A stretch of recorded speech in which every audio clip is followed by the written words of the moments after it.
السلام علیکم ورحمۃ اللہ وبرکاتہ۔ بسم اللہ الرحمن الرحیم۔ الحمد للہ رب العالمین، والصلاة والسلام علی اشرف الانبیاء والمرسلین، نبینا محمد وعلی آلہ وصحبہ اجمعین۔ اما بعد، فاعوذ باللہ من الشیطان الرجیم۔ قل ان کنتم تحبون اللہ فاتبعونی یحببکم اللہ ویغفر لکم ذنوبکم واللہ غفور رحیم۔ قل اطیعوا اللہ والرسول فإن تولوا فإن اللہ لا يحب الکافرین۔ برادران اسلام اور عزیز بھائیوں، آج اللہ کے فضل و کرم سے ایک استفسار کا جواب دینے کی کوشش کروں گا، اور وہ استفسار اور سوال یہ ہے کہ اذان میں جب مؤذن اشہد ان محمد رسول اللہ کہتا ہے تو کیا اللہ کے نبی صلی اللہ علیہ وسلم کا نام سن کر اپنے انگوٹھوں کو چومنا اور انہیں آنکھوں سے لگانا نبی کریم صلی اللہ علیہ وسلم کی کسی بھی صحیح حدیث سے ثابت ہے؟ کسی صحابی کا اس پر عمل ہے؟ اور کیا تابعین ایسا کیا کرتے تھے؟ کسی بھی صحیح سند کے ساتھ ایسا کرنا ثابت ہے یا نہیں ہے؟ قبل اس کے کہ اس کی وضاحت کروں، قرآن کریم کی جو آیت پڑھی گئی ہے، اس آیت میں اللہ رب العالمین نے بیان فرمایا، قل ان کنتم تحبون اللہ فاتبعونی۔ اے نبی، آپ کہہ دیجئے اگر تم اللہ سے محبت کرنا چاہتے ہو تو میری اتباع کرو، میری پیروی کرو۔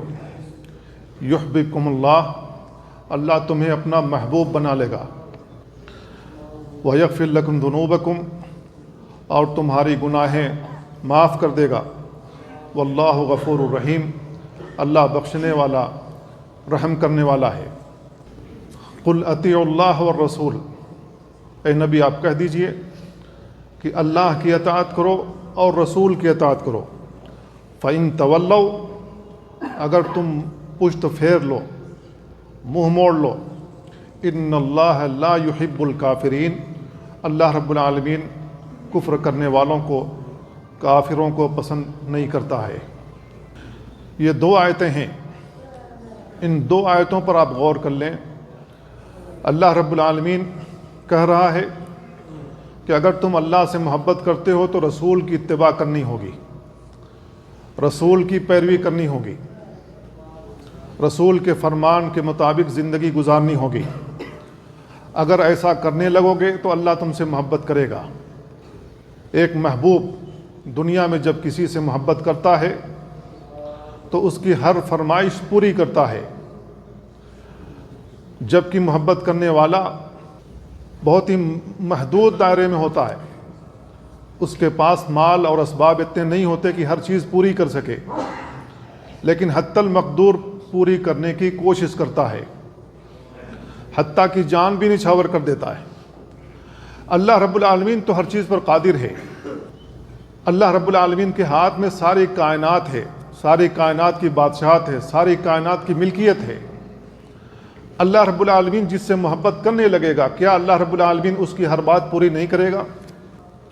اس کی ہر فرمائش پوری کرے گا، جو وہ چاہے گا اللہ رب العالمین عطا کرے گا۔ اللہ رب العالمین گناہوں کو بھی معاف کرے گا۔ اللہ رب العالمین بہت ہی بخشنے اور رحم کرنے والا ہے۔ اب دوسری آیت میں اللہ رب العالمین کہہ رہا ہے کہ اے نبی آپ کہہ دیجئے، اللہ رب العالمین اپنے نبی سے کہلوا رہا ہے۔ اللہ کے نبی نے کن سے یہ بات کہی؟ جو صحابہ آپ کے سامنے موجود تھے، آپ کے دور میں موجود تھے، وہ مومن تھے، مسلمان تھے۔ اللہ رب العالمین اپنے نبی سے کہہ رہا ہے، قل اطیعوا اللہ والرسول، اللہ کی اطاعت کرو اور اس کے رسول کی اطاعت کرو۔ فَإِن تَوَلَّوْا، اگر بات نہیں مانو گے، اگر اللہ اور اس کے رسول کی اطاعت نہیں کرو گے تو اللہ رب العالمین کافروں کو پسند نہیں کرتا ہے۔ دوسری آیت میں اللہ رب العالمین نے بیان فرمایا، قُلْ يَا أَيُّهَا النَّاسُ إِنِّي رَسُولُ اللَّهِ إِلَيْكُمْ جَمِيعًا، اے نبی آپ کہہ دیجئے کہ اے لوگو، میں تم سب کی جانب رسول بنا کر بھیجا گیا ہوں۔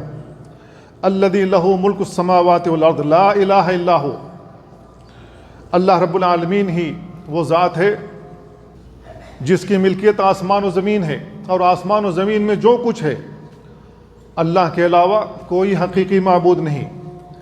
یحیی و یمیت، وہ زندہ کرتا ہے اور مارتا ہے۔ فآمنوا باللہ و رسولہ، تو ایمان لاؤ اللہ پر اور اس کے رسول پر۔ النبی الامی، اس نبی امی پر۔ الذی یؤمن باللہ و کلماتہ، جو اللہ پر اور اس کے کلمات پر خود ایمان رکھتا ہے۔ واتبعوہ، اور اس نبی امی کی اتباع کرو۔ لعلکم تہتدون، تاکہ تم ہدایت پا سکو۔ آپ اس آیت پر غور کریں، اللہ رب العالمین کیا کہہ رہا ہے۔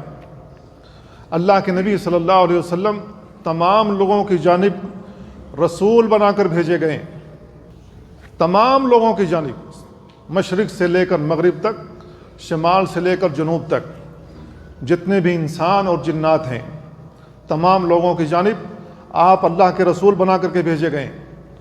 بنایا کس نے ہے؟ اس ذات نے بنایا ہے جس کی ملکیت میں آسمان و زمین سارا کچھ ہے۔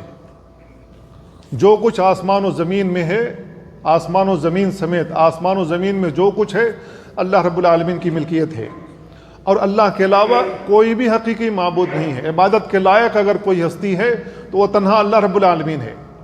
اب وہ کرتا کیا ہے؟ یحیی و یمیت، مارتا بھی ہے، جلاتا بھی ہے۔ ہر دن لوگ پیدا بھی ہوتے ہیں، ہر دن لوگ مرتے بھی ہیں، ہر دن لوگ بیمار بھی ہوتے ہیں، ہر دن لوگ شفا یاب بھی ہوتے ہیں، ہر دن لوگوں کو عزت بھی ملتی ہے، ہر دن لوگوں کو ذلت بھی ملتی ہے۔ ہر دن اللہ رب العالمین کسی کو تختے پر بٹھاتا ہے، اللہ رب العالمین کسی تختے دار پر لٹکا دیتا ہے۔ کون کر رہا ہے؟ وہی اللہ رب العالمین، جس کے ہاتھ میں سارا پاور ہے۔ تو لا الہ الا ہو، اس کے علاوہ کوئی عبادت کے لائق نہیں، وہ تنہا عبادت کے لائق ہے۔ وہ اللہ رب العالمین کہہ رہا ہے کہ نبی امی پر ایمان لاؤ، اللہ پر ایمان لاؤ، نبی امی پر ایمان لاؤ، اور وہ نبی خود اللہ رب العالمین پر اور اس کے کلمات پر ایمان رکھتا ہے۔ پھر اللہ رب العالمین دوبارہ کہا واتبعوا، اس کی اتباع کرو، اس کے رسول کی پیروی کرو تاکہ تم ہدایت پاؤ۔ ان دونوں آیتوں پر آپ غور کریں گے، خلاصہ یہ ہے کہ ہمیں اللہ اور اس کے رسول کی اطاعت کرنا ہے، فرما برداری کرنا ہے، اللہ کے نبی صلی اللہ علیہ وسلم کی اتباع کرنا ہے۔ دین کیا ہے؟ دین وہی ہے جو اللہ رب العالمین نے اتارا ہے قرآن مجید کی صورت میں، اور اس کی توضیح اور تشریح رسول اللہ صلی اللہ علیہ وسلم نے اپنے الفاظ میں جو بیان کر دیے، جن کو ہم حدیث کہتے ہیں یا جن کو ہم سنت کہتے ہیں۔ اللہ کے نبی صلی اللہ علیہ وسلم کوئی بھی دینی بات اپنی جانب سے نہیں بولتے۔ وما ينطق عن الهوى ان هو الا وحی یوحى، رسول اپنی جانب سے کوئی بات نہیں بولتے، جو بولتے ہیں اللہ کی جانب سے وحی ہوتی ہے۔ تو اللہ کے نبی صلی اللہ علیہ وسلم نے جو بھی باتیں ارشاد فرمائی ہیں وہ اللہ رب العالمین کی جانب سے وحی پر مبنی ہیں۔ لہذا اللہ کے نبی صلی اللہ علیہ وسلم کی زبان مبارک سے نکلے ہوئے ہر احکامات، ہر اوامر گویا کہ اللہ رب العالمین کا حکم ہے۔ تو ہمیں رسول اللہ صلی اللہ علیہ وسلم کی پیروی کرنی چاہیے، اللہ کے نبی صلی اللہ علیہ وسلم کی اتباع کرنی چاہیے۔ اور اللہ کے نبی صلی اللہ علیہ وسلم کے حقوق میں سے یہ ہے، 4 باتوں کو آپ اپنے ذہن میں رکھیں۔ اگر ہم محمد الرسول اللہ کو، محمد صلی اللہ علیہ وسلم کو اللہ کا رسول مانتے ہیں تو یہ 4 چیزیں ہر حال میں ہمیں کرنی ہوں گی۔ پہلی چیز طاعتہ فیما امر، جو رسول اللہ صلی اللہ علیہ وسلم نے حکم دیا ہے اس کی اطاعت کرنی ہوگی۔ وتصدیقہ فیما اخبر، اور جن چیزوں کی اللہ کے نبی صلی اللہ علیہ وسلم نے خبر دی ہے ان کی تصدیق کرنی ہوگی۔ کن چیزوں کی خبر دی اللہ کے نبی صلی اللہ علیہ وسلم نے؟ بہت ساری چیزوں کی۔ جن چیزوں کے اللہ کے نبی صلی اللہ علیہ وسلم نے خبر دی ہے، کچھ چیزیں ہو چکی ہیں، کچھ چیزیں باقی ہیں۔ اللہ کے نبی صلی اللہ علیہ وسلم نے خبر دی ہے ایک دن سورج مشرق کے بجائے مغرب سے نکلے گا، اس دن توبہ کا دروازہ بند ہو جائے گا۔ اللہ کے نبی صلی اللہ علیہ وسلم نے خبر دی ہے قرب قیامت زمین 3 جگہوں پر دھس جائے گی، ایک مشرق میں، دوسرا مغرب میں، تیسرا جزیرۃ العرب میں۔ یہ ہو کر رہے گا۔ اللہ کے نبی صلی اللہ علیہ وسلم نے خبر دی ہے زمین سے ایک چوپایا نکلے گا جو لوگوں سے ان کی زبان میں ہم کلام ہوگا، یہ ہو کر رہے گا۔ اللہ کے نبی صلی اللہ علیہ وسلم نے یاجوج ماجوج کے نکلنے کی خبر دی ہے، وہ ہو کر رہے گا۔ اللہ کے نبی صلی اللہ علیہ وسلم نے اور تمام نبیوں نے دجال کے آنے کی خبر دی ہے۔ اللہ کے نبی صلی اللہ علیہ وسلم نے فرمایا کہ یہ دجال جھوٹا انسان ہوگا، شعبدہ باز ہوگا، لوگوں کو اپنے سامنے لوگوں کو دکھائے گا، کسی کے والدین مر گئے ہوں گے ان کو ان کی قبروں سے زندہ کر کے نکالے گا، آسمان کی جانب اشارہ کرے گا، آسمان سے بارش ہو جائے گی، زمین سوکھی ہوگی، ہری بھری ہو جائے گی، لوگ اس کو خدا ماننے لگیں گے۔ اللہ کے نبی صلی اللہ علیہ وسلم نے بہت ساری چیزوں کی خبر دی، ہمیں ان کی تصدیق کرنی ہوگی، لیکن شرط یہ ہے کہ جن چیزوں کی آپ نے خبر دی ہے وہ صحیح سند سے مروی ہو، صحیح سند ہونی چاہیے، وہ حدیث صحیح ہونی چاہیے۔ وَاجْتِنَابُ مَا نَهَى عَنْهُ وَزَجَرَ، جن چیزوں سے رسول اللہ صلی اللہ علیہ وسلم نے منع فرما دیا اور ڈانٹا پھٹکارا ہے ہمیں ان سے باز آ جانا ہوگا۔ وَمَا آتَاكُمُ الرَّسُولُ فَخُذُوهُ وَمَا نَهَاكُمْ عَنْهُ فَانْتَهُوا، رسول تمہیں جو کچھ دے انہیں لے لو، جن سے منع فرمائے ان سے باز آ جاؤ۔ وَاتَّقُوا اللَّهَ، اللہ سے ڈرو، ان اللہ شدید العقاب، اللہ تعالیٰ بہت ہی سخت سزا دینے والا ہے۔ تو وَاجْتِنَابُ مَا نَهَى عَنْهُ وَزَجَرَ، جن چیزوں سے رسول اللہ صلی اللہ علیہ وسلم نے منع فرمایا اور ڈانٹا پھٹکارا ہے ہمیں اس سے باز آ جانا چاہیے، رک جانا چاہیے۔ وَأَلَّا يُعْبَدَ اللَّهُ إِلَّا بِمَا شَرَعَ، اللہ رب العالمین کی عبادت انہی طریقوں سے کرنی ہوگی جو اللہ کے نبی صلی اللہ علیہ وسلم نے مشروع قرار دیا ہے۔ جن چیزوں کو رسول اللہ صلی اللہ علیہ وسلم نے مشروع کیا اسی طریقے سے ہم اللہ کی عبادت کریں گے، اس کے علاوہ کوئی اور طریقہ اپنائیں گے تو وہ عبادت اللہ کی بارگاہ میں قبول نہیں ہوگی۔ اللہ کے نبی صلی اللہ علیہ وسلم نے وضو کا جو طریقہ بتلایا ہے اسی طریقے سے ہم وضو کریں گے تو ہمارا وضو درست ہوگا، اور ویسا وضو کر کے ہم نماز پڑھیں گے تو ہماری نماز قبول ہوگی۔ اگر ہم اس انداز سے وضو نہیں کرتے ہیں بلکہ پاؤں پہلے دھل لیتے ہیں، دماغ میں یہ بات بیٹھی ہوئی ہے کہ پاؤں میں ہی گندگی لگی ہوئی ہے لہذا پاؤں پہلے دھل لو بعد میں ہاتھ دھل لیں گے، اگر اس انداز سے وضو کر کے آپ نماز پڑھتے ہیں تو نہ آپ کا وضو قبول نہ آپ کی نماز قبول۔ عشاء کی نماز آپ نے 4 رکعت پڑھی ہے، آپ اس میں ایک اور رکعت کا اضافہ کر لیں تو آپ کی پوری نماز کالعد، گویا آپ کی نماز قبول ہی نہیں ہوئی، جبکہ آپ نے رکوع اور سجدوں کا اضافہ کیا ہے اور جو چیزیں آپ نے پڑھی ہوں گی وہ ساری چیزیں مشروع ہیں، لیکن 4 رکعت پر آپ نے اضافہ کیا لہذا آپ کی وہ نماز قبول نہیں ہوگی۔ تو اللہ رب العالمین کی عبادت انہی طریقوں سے کرنی ہوگی جن طریقوں سے کرنے کا اللہ کے نبی صلی اللہ علیہ وسلم نے حکم دیا ہے، فرمایا ہے۔ اگر کوئی اور طریقہ اپنائیں گے جو رسول اللہ صلی اللہ علیہ وسلم سے ثابت نہ ہو تو اللہ رب العالمین ان عبادتوں کو قبول بھی نہیں کرے گا، بلکہ اس کو دین سمجھ کر اگر کیا جائے گا تو اللہ رب العالمین اس کی سزا دے گا، کیونکہ دین میں آپ نے اضافہ کیا، دین میں آپ نے اضافہ کیا، جس کو ہم بدعت کہتے ہیں۔ بدعت کس کو کہتے ہیں؟ جس کو رسول اللہ صلی اللہ علیہ وسلم نے نہ کیا ہو، نہ فرمایا ہو، اور اس کو دین سمجھ کر کیا جائے، اس کو دین سمجھ کر کیا جائے، یہ بدعت ہے۔ لہذا کوئی بھی کام کرنے سے پہلے، کوئی بھی عمل کرنے سے پہلے ہمیں ایک بار سوچنا چاہیے کہ جو میں کر رہا ہوں کیا رسول اللہ صلی اللہ علیہ وسلم سے ایسا کرنا منقول ہے یا نہیں ہے۔ اسی وجہ سے اللہ رب العالمین نے ایک آیت میں کہا یا ایھا الناس قد جاءکم برہان من ربکم، اے لوگو تمہارے پاس تمہارے رب کی جانب سے دلیل آ گئی، قرآن کی صورت میں دلیل آ گئی، رسول اللہ صلی اللہ علیہ وسلم کے فرمان کی صورت میں دلیل آ گئی۔ وَأَنزَلْنَا إِلَيْكُمْ نُورًا مُبِينًا، ہم نے تمہاری طرف، ہم نے تمہارے لیے نور مبین نازل کیا ہے۔ وہ نور مبین کیا؟ قرآن مجید ہے۔ اللہ رب العالمین نے آگے کہا فَأَمَّا الَّذِينَ آمَنُوا بِاللَّهِ، تو جو لوگ اللہ پر ایمان لائے، وَاعْتَصِمُوا بِهِ، اور اللہ رب العالمین نے جو کتاب اتاری اس کو مضبوطی کے ساتھ تھام لیا، فَيُدْخِلُهُمْ فِي رَحْمَةٍ مِّنْهُ وَفَضْلٍ، اللہ رب العالمین ان کو اپنی رحمت میں اور اپنے فضل یعنی جنت میں داخل کرے گا۔ وَيَهْدِيهِمْ إِلَيْهِ صِرَاطًا مُسْتَقِيمًا، اللہ رب العالمین ان کو صراط مستقیم کی ہدایت دے گا۔ اللہ رب العالمین نے اس آیت میں یہ بات بیان فرمائی۔ دوسری آیت میں بیان فرمایا فَإِمَّا يَأْتِيَنَّكُم مِّنِّي هُدًى، میری جانب سے تمہارے پاس ہدایت کی باتیں آتی رہیں گی۔ فَمَنِ اتَّبَعَ هُدَايَ، تو جو شخص میری ہدایت کی اتباع کرے، فَلَا يَضِلُّ وَلَا يَشْقَى، تو وہ نہ گمراہ ہوگا نہ بدبخت ہوگا۔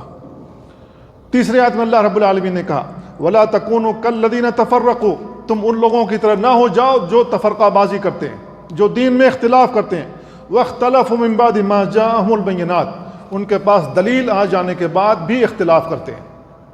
اللہ رب العالمین ہمیں اور آپ کو منع کر رہا ہے، دلیل آ جانے کے باوجود بھی اگر کوئی شخص اختلاف کرتا ہے تو اللہ رب العالمین نے ہمیں اس سے منع فرمایا ہے۔ ایک اور آیت میں اللہ رب العالمین نے کہا ان اقیموا الدین ولا تتفرقوا، دین کو قائم رکھو، دین کو قائم کرو، ولا تتفرقوا، اور دین میں تفرقہ نہ کرو۔ اب یہ آیتیں آپ نے سماعت کر لیں، آپ کو یہ بات سمجھ میں آ گئی کہ ہمیں اللہ اور اس کے رسول کی اتباع کرنی ہے۔ تو اب جو یہ عمل ہو رہا ہے، نبی کریم صلی اللہ علیہ وسلم کا نام سن کر کے اس کو اپنے انگوٹھوں کو چومنا، اور چومنے کے بعد اپنے ناخنوں کے ذریعے سے کانوں آنکھوں میں لگانا، اس کی کیا حیثیت ہے؟ یہ کام جو ہو رہا ہے ہمارے ملکوں میں، بعض لوگ یہاں بھی کر لیتے ہیں، اگر کوئی شخص ایسا کر رہا ہے تو کیا اس کی دلیل رسول اللہ صلی اللہ علیہ وسلم کے فرمان میں موجود ہے کہ اللہ کے نبی صلی اللہ علیہ وسلم نے ایسا کیا ہے، صحابہ کرام میں سے کسی نے ایسا کیا ہے؟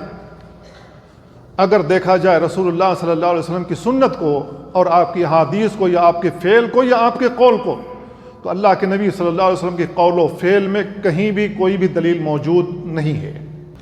ایک دلیل موجود ہے جو ابوبکر رضی اللہ تعالیٰ عنہ سے بیان کی جاتی ہے، اس کے الفاظ اس طریقے سے، عن ابی بکر لما سمع قول المؤذن اشہد ان محمد رسول اللہ قالہ وقبل الانملتین السبابتین۔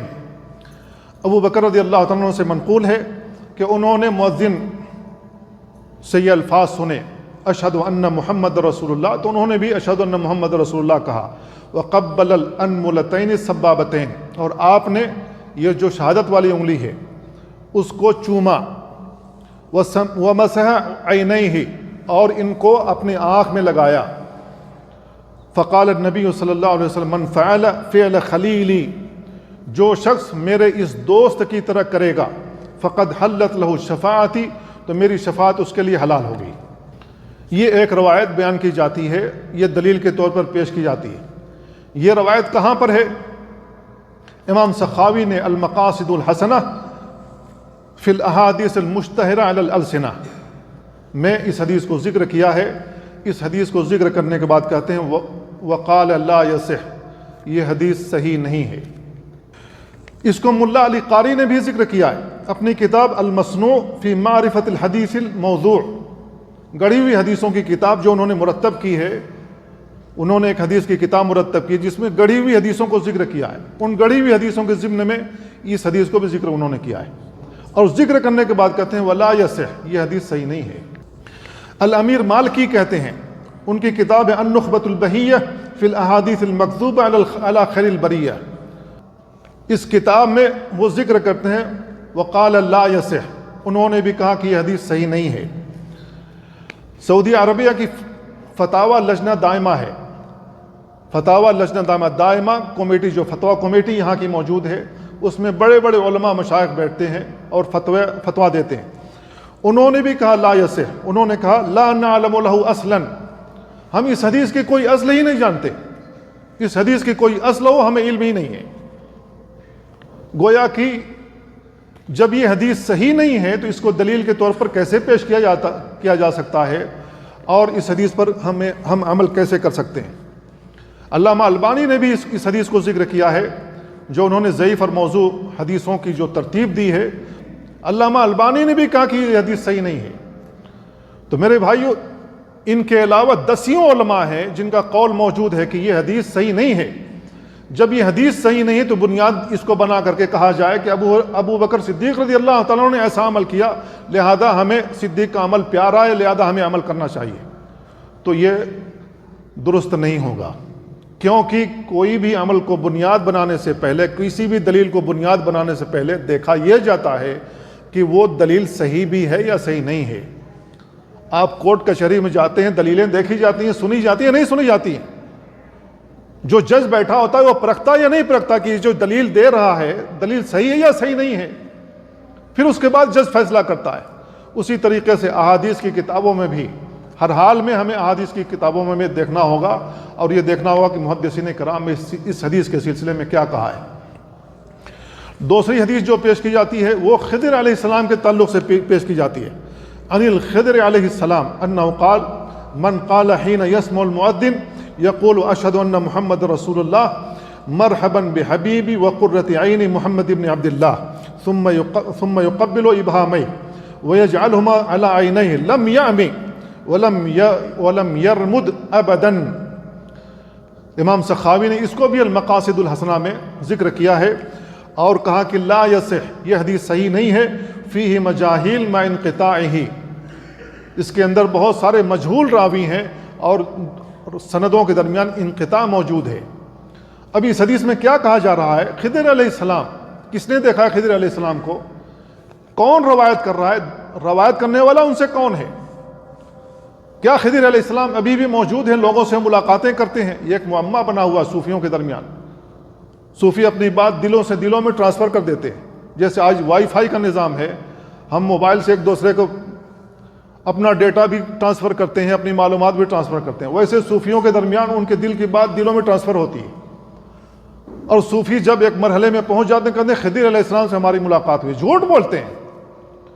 خضر علیہ السلام جس زمانے میں پیدا ہوئے، ان کی اللہ رب العالمین نے جو عمر بنائی تھی، اللہ رب العالمین نے ان کو موت دی اور وہ وہاں مدفون ہوں گے جہاں وہ مدفون ہوں گے. صرف عیسیٰ علیہ السلام ایک ایسے نبی جن کے بارے میں اللہ رب العالمین نے کہا کہ ہم نے ان کو زندہ اٹھا لیا ہے، ہم نے ان کو زندہ اٹھا لیا، دوبارہ قیامت سے پہلے وہ آئیں گے اور دجال کا قتل کریں گے.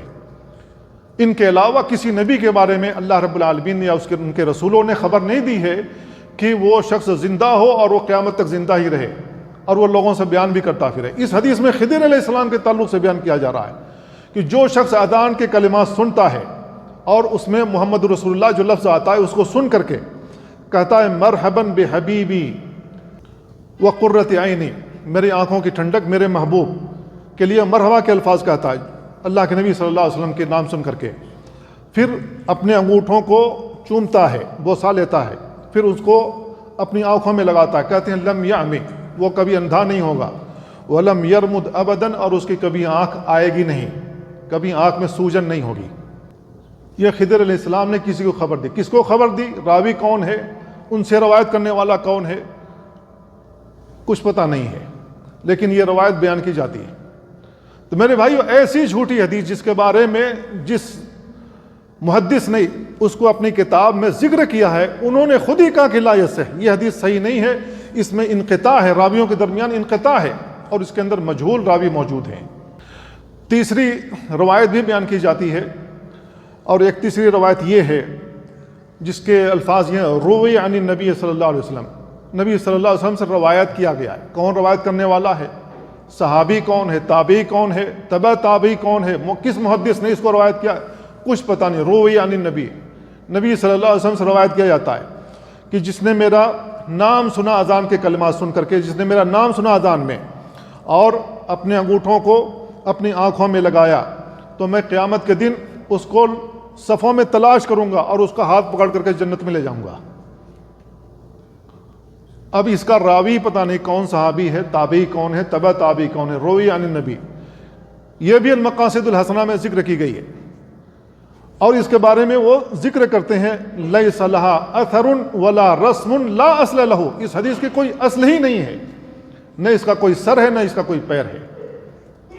اب جس محدث نے اس روایت کو ذکر کیا ہے، کہتے ہیں اس کا کوئی سر پیر ہی نہیں ہے، اس کی کوئی اصل ہی نہیں ہے، یہ صحیح حدیث ہے ہی نہیں. تو یہ تین روایتیں پیش کی جاتی ہیں ان لوگوں کی جانب سے جو یہ عمل کرتے ہیں، انگوٹھا چوم کر کے اپنی آنکھوں میں لگاتے ہیں، اور یہ تینوں حدیثیں صحیح نہیں، بلکہ ان کو حدیث کہنا ہی صحیح نہیں ہے، کیونکہ جھوٹی حدیثوں کو حدیث کہنا ہی صحیح نہیں ہے. اگر جھوٹی حدیثوں کو ہم مان لیتے ہیں اور ان کو روایت کرتے ہیں تو نبی کریم صلی اللہ علیہ وسلم نے سخت ترین وعید بیان فرمائی، من کذب علی متعمدا فلیتبوأ مقعدہ من النار. جو شخص میری جانب جھوٹی حدیث منسوب کرتا ہے جس کو میں نے نہیں کہا ہے تو وہ اپنا ٹھکانہ جہنم میں بنا لے. تو نبی کریم صلی اللہ علیہ وسلم صاف لفظوں میں کہہ رہے ہیں کہ جو حدیث میں نے نہیں بیان کی ہے اور میری جانب وہ باتیں منسوب کی جا رہی ہیں تو اس کا ٹھکانہ جہنم ہے، وہ نہیں بچ پائے گا. اسی طریقے سے دو واقعے اور ذکر کی جاتے ہیں جو صوفیوں کے ہیں. محمد بن الزرندی بعض عراقی صوفیوں سے روایت کرتے ہیں، وہ کہتے ہیں کہ میں نے نبی کریم صلی اللہ علیہ وسلم کا نام سن کر کے اپنے انگوٹھوں کو چوما اور آنکھوں میں لگایا، اس کے بعد سے میرے آنکھوں میں کبھی نہ سوجن ہوئی نہ کبھی آنکھ آئی۔ ایک اور صوفی ہیں محمد بن صالح مدنی، کسی مصری صوفی عالم سے روایت کرتے ہیں کہ میں نے بھی ایسا کیا تو میری آنکھ میں کبھی بھی سوجن نہیں ہوئی۔ میرے بھائیو، اگر کسی نے یہ عمل کیا اور وہ کہہ رہا ہے کہ میری آنکھ میں کبھی سوجن نہیں آئی، تو کیا یہی کام کرنے کی وجہ سے اس کو سوجن نہیں آئی یا کوئی اور وجہ ہو سکتی ہے؟ اگر اللہ کے نبی صلی اللہ علیہ وسلم سے ایسا کرنا منقول ہوتا، صحیح منقول ہوتا، تو کہا جا سکتا تھا کہ اللہ کے نبی صلی اللہ علیہ وسلم نے ایسا کیا ہے تو اس کا اثر ہو سکتا ہے۔ لیکن جب اللہ کے نبی صلی اللہ علیہ وسلم نے ایسا فرمایا ہی نہیں تو اس کا اثر کیسے ہوگا؟ اگر اس کا اثر کسی نے بیان کر دیا کہ میں نے ایسا کیا اور میری آنکھ میں کبھی سوجن نہیں ہوئی ہے، میری آنکھ کبھی آئی نہیں، تو ہو سکتا ہے اس کا کوئی اور سبب ہو۔ اگر اس کو مان لیا جائے کہ آپ نے ایسا کیا اور آپ کی آنکھ میں سوجن نہیں ہو رہی ہے اور آپ کو فائدہ ہو رہا ہے، تو میرے بھائیوں، ان ہندوؤں کا کیا کہیں گے جو ٹی ویوں پر آ کر بیان دیتے ہیں کہ میری فلاں فلاں حاجات تھیں، میری فلاں فلاں ضروریات تھیں، میری فلاں فلاں پریشانی تھی، میں فلاں مندر میں گیا، ہاتھ جوڑ کر کے ناریل چڑھایا، فلاں چیز چڑھائی، فلاں چیز چڑھائی، میں نے وہاں بھگوان سے دعا کی، میری چیز پوری ہو گئی۔ تو کیا اس کی بات بھی صحیح ہے؟ اس پر بھی ایمان لائیں گے؟ کرسچنوں کی کتنی ساری باتیں منقول ہیں جو آج یوٹیوب پر موجود ہیں۔ وہ کہتا ہے میں اپنے جو ان کے معبد ہوتے ہیں، جو ان کے عبادت خانے ہوتے ہیں، صلیب کے سامنے جا کر کے میں نے ہاتھ جوڑا، اس پر چڑھاوے چڑھائے، کچھ چیزیں پڑھیں، کچھ پریئر کیا، تم جو چیزیں، جو پریشانیاں مجھ کو لاحق تھیں وہ دور ہو گئی۔ تو کیا ہم ان یہودیوں اور عیسائیوں پر بھی ایمان لائیں گے؟ کیا ہم کہہ سکتے ہیں کہ وہ جو کر رہے ہیں کیا وہ صحیح ہے؟ نہیں، ہم نہ ان پر ایمان لا سکتے ہیں نہ ان کی تصدیق کر سکتے ہیں۔ اسی طریقے سے یہ جو صوفی حضرات بیان کر رہے ہیں کہ میں نے ایسا کیا تو میری آنکھ میں کبھی سوجن نہیں ہوئی، تو اس کا سبب کچھ اور ہو سکتا ہے۔ اگر رسول اللہ صلی اللہ علیہ وسلم سے یہ منقول ہوتا تو ہمارا ایمان ہوتا کہ اللہ رب العالمین نے ہو سکتا ہے کہ ایسا کرنے کی وجہ سے اس میں اثر رکھا ہو، لیکن جب اللہ کے نبی صلی اللہ علیہ وسلم سے ایسا کرنا منقول ہی نہیں ہے تو ہم ایمان نہیں رکھ سکتے، نہ اس کی تصدیق کر سکتے ہیں۔ میرے بھائیو، یہ سوال جو سعودی عربی کی لجنہ دائمہ ہے، جو علماء کونسل ہے، جو علماء کمیٹی ہے، ان کے پاس بھی یہ سوال پیش کیا گیا، تو انہوں نے جو جواب دیا اس کے الفاظ یہ ہیں: لم يثبت في تقبيلها عند قول المؤذن اشهد ان محمد رسول اللہ حدیث عن النبی صلی اللہ علیہ وسلم فيما نعلم فتقبيلهما عند ذلك بدعہ۔ سعودی کے جو علماء کمیٹی ہے انہوں نے کہا کہ مؤذن جب کہتا ہے اشہد ان محمد رسول اللہ، پھر اس کے بعد اپنی انگوٹھوں کو چومنا اور آنکھوں میں لگانا، اس کی کوئی بھی حدیث، اس سلسلے میں کوئی بھی حدیث ثابت نہیں ہے۔ ہمارے علم کے مطابق اس سلسلے میں کوئی بھی حدیث ثابت نہیں ہے، لہذا اگر کوئی شخص نبی کریم صلی اللہ علیہ وسلم کا نام سن کر انگوٹھوں کو چومتا ہے اور اپنی آنکھوں میں لگاتا ہے تو ایسا کرنا بدعت ہے۔ وقد ثبت عن النبی صلی اللہ علیہ وسلم، اللہ کے نبی صلی اللہ علیہ وسلم سے ثابت ہے، آپ نے بیان فرمایا: من احدث فی امرنا ھذا ما لیس منہ فہو رد، جس نے ہمارے دین میں کوئی نئی بات ایجاد کی جس کا تعلق ہمارے اس دین سے نہیں ہے، ہمارے امر سے نہیں ہے، تو وہ عمل مردود ہے، غیر قابل قبول ہے۔ یہ صحیح مسلم کی روایت ہے۔ تو اللہ کے نبی صلی اللہ علیہ وسلم سے یہ ثابت ہے کہ آپ نے بیان فرمایا کہ جو شخص دین میں نئی چیز ایجاد کرتا جس کا تعلق ہمارے امر سے نہیں ہے، اللہ کے نبی صلی اللہ علیہ وسلم پر دین مکمل ہو گیا، ہم سب جانتے ہیں۔ اللہ رب العالمین نے اس کا اعلان بھی کیا ہے: الیوم اکملت لکم دینکم واتممت علیکم نعمتی، دین مکمل ہو گیا۔ اب دین مکمل ہو گیا تو ہر حال میں ہمیں دیکھنا چاہیے کہ جو ہم عمل کر رہے ہیں کیا اس مکمل دین میں اس کا شمار ہوتا ہے یا نہیں ہوتا ہے۔ اگر اس عمل کا شمار اس دین میں ہوتا جو مکمل ہو گیا تو پھر تو عمل کریں گے، لیکن اگر اس کا تعلق اس دین سے نہیں ہے جو دین مکمل ہوا تھا تو ہمیں ایسا عمل کرنا چھوڑ دینا چاہیے۔ اگر ہم اس کو دین سمجھ کر پھر بھی کرتے رہیں گے تو میرے بھائیو یہ بدعت ہے۔ بدعتی جو بھی بدعت کرتا ہے تو میرے بھائیو اللہ کے نبی صلی اللہ علیہ وسلم نے ان کے سلسلے میں وعید بیان فرمائی۔ دو واقعات ذکر کرتا ہوں، اس کے بعد اپنی بات ختم کرتا ہوں۔ عبداللہ ابن مسعود رضی اللہ تعالیٰ عنہ کو کوفہ کی جانب بھیجا گیا دین کی خدمت کے لیے، احادیث بیان کرنے کے لیے، قرآن پڑھانے کے لیے۔ اب عبداللہ ابن مسعود رضی اللہ تعالیٰ عنہ کوفہ میں رہتے تھے، وہاں لوگوں کو دین سکھاتے تھے، نبی کریم صلی اللہ علیہ وسلم کو فرمان سکھاتے تھے۔ ایک آدمی آیا عبداللہ بن مسعود رضی اللہ تعالیٰ عنہ کے پاس بھاگا ہوا آیا، کہا کہ میں نے آج فجر کی نماز کے بعد دیکھا ہے کچھ لوگ حلقہ بنا کر کے بیٹھے ہوئے ہیں اور ان لوگوں کے ہاتھوں میں کنکریاں ہیں،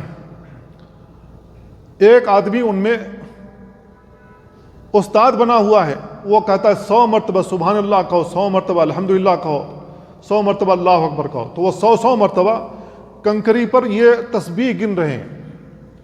اب یہ جو تسبیح ہے سبحان اللہ الحمدللہ اللہ اکبر، حدیثوں سے ثابت ہے یا ثابت نہیں ہے؟ حدیثوں سے ثابت ہے، حدیثوں سے ثابت ہے، لیکن جو چیز ثابت نہیں ہے وہ 100 مرتبہ کی گنتی۔ اللہ کے نبی صلی اللہ علیہ وسلم نے یہ نہیں کہا کہ فجر کی نماز کے بعد بیٹھ جاؤ اور 100 مرتبہ گنو، یہ نہیں ہے، انہوں نے گنتی مقرر کی، 100 مرتبہ کہنا ہے، 100 مرتبہ کہنا ہے، اپنی زبان سے سب ایک ساتھ کہیں گے۔ جیسے آج صوفی حضرات بیٹھتے ہیں لا الہ 100 مرتبہ کہو، تو جتنے چیلے ہوتے ہیں وہ سب لا الہ اسٹائل میں کہتے ہیں، پھر اس کے بعد جو بڑا صوفی ہوتا ہے وہ کہتا ہے اب الا اللہ کہو، تو وہ پیچھے سے الا اللہ کہتے ہیں، بعد میں چل کر کے وہ کہتے ہیں ہو کہو، تو ہو کی آواز لگاتے ہیں، سب میں نے اپنی آنکھوں سے دیکھا، کانوں سے سنا ہے۔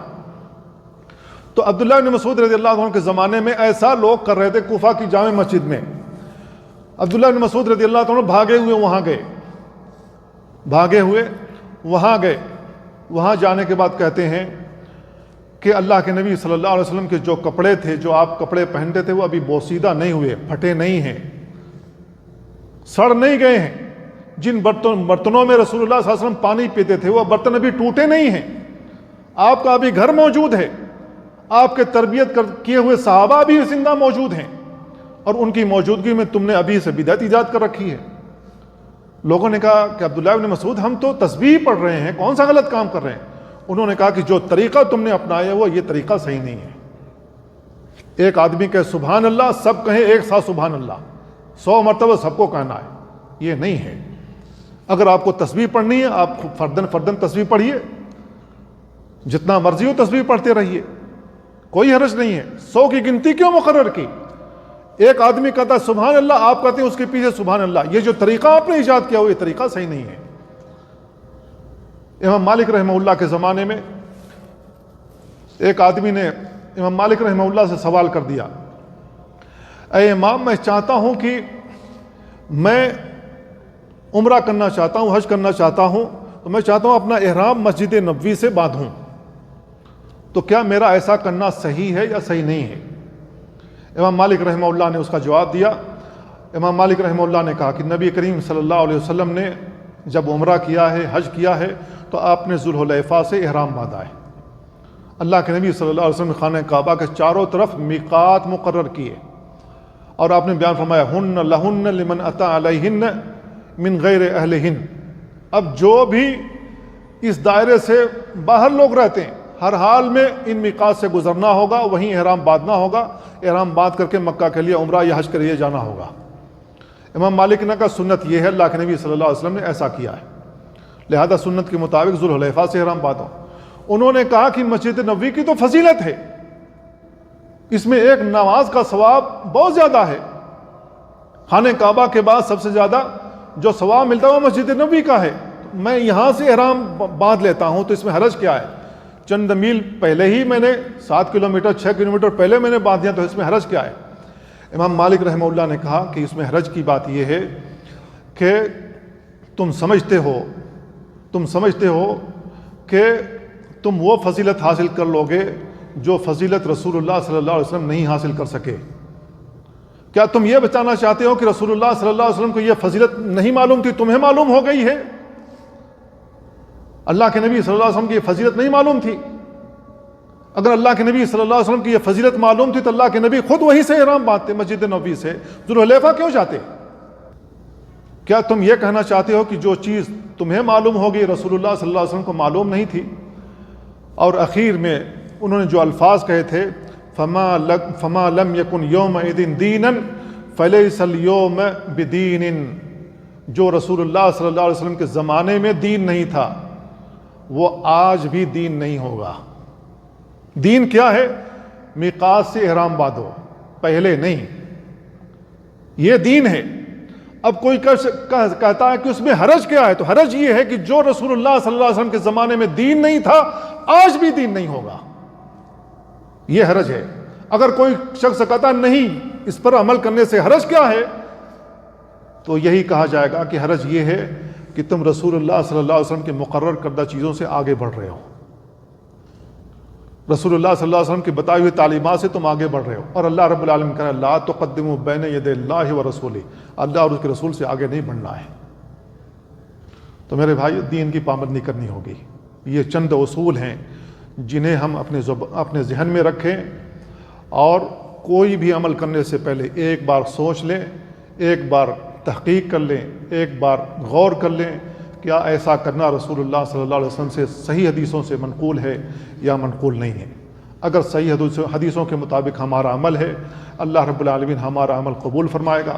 اگر صحیح حدیثوں کے مطابق ہمارا عمل نہیں ہے، اللہ رب العالمین ہمارا کوئی بھی عمل قبول نہیں فرمائے گا۔ اللہ تعالیٰ سے دعا اللہ ہمیں ان باتوں کو سمجھنے اور ان پر عمل کرنے کی توفیق عطا فرمائے۔ وصلی اللہ وسلم علی نبینا محمد وعلی آلہ وصحبہ اجمعین۔ والسلام علیکم ورحمۃ اللہ۔